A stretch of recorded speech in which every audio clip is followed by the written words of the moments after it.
Does a diet for diabetes include carbohydrates? If you are a veteran diabetic or have just learned you have the disease, then you must know that to maintain your blood glucose or sugar levels within a very tight range is critical. Without a constant monitoring of this aspect of your life, you can experience a myriad of health problems ranging from mild to potentially fatal, cropping up almost immediately. Despite the onerous implications of this disease, you have for the most part direct control over the situations that can be toxic to you.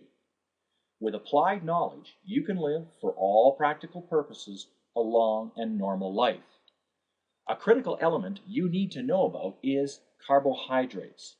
Quite frankly, with the health issues such as obesity abound in our society, I believe everyone should educate themselves about them. This is not to say that they are all bad. As a matter of fact, American and Canadian medical associations recommend that non-diabetic adults should be getting 45% to 65% of their calories from carbs. But if you are diabetic, when it comes to your diet and blood sugar levels, all regular recommendations go right out the window. Our bodies convert all foods into sugar, which is the energy it needs to function. Carbohydrates, which is mostly a combination of carbon, oxygen, and hydrogen, are a source of this energy.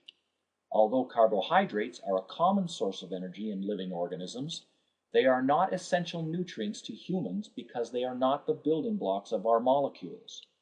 As a matter of fact, we can get our energy entirely from fats and protein.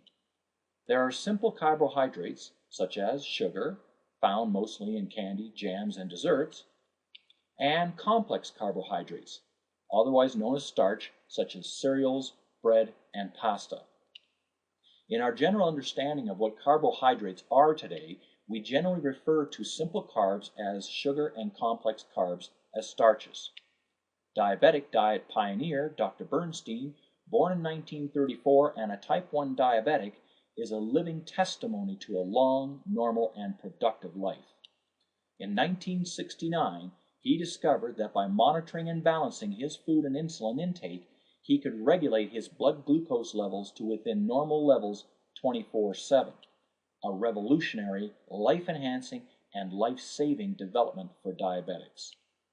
He discovered at the time that carbohydrates were the biggest contributors to the spiking in his sugar levels. Although carbohydrates can be regulated by insulin, an increase of both of them creates an unpredictable sway in blood sugar levels. Dr. Bernstein has written many books and has outlined the types of foods you should avoid and should indulge in. He advocates a low carbohydrate diet. However, you can have some in some instances in limited quantities. For a list of foods recommended and not recommended, go to www.dietfordiabetes.ca. That's www.dietfordiabetes.ca. There's a link for that somewhere on this page. Go ahead and click on that and enjoy the information. Thanks for listening and have a wonderful, healthy day.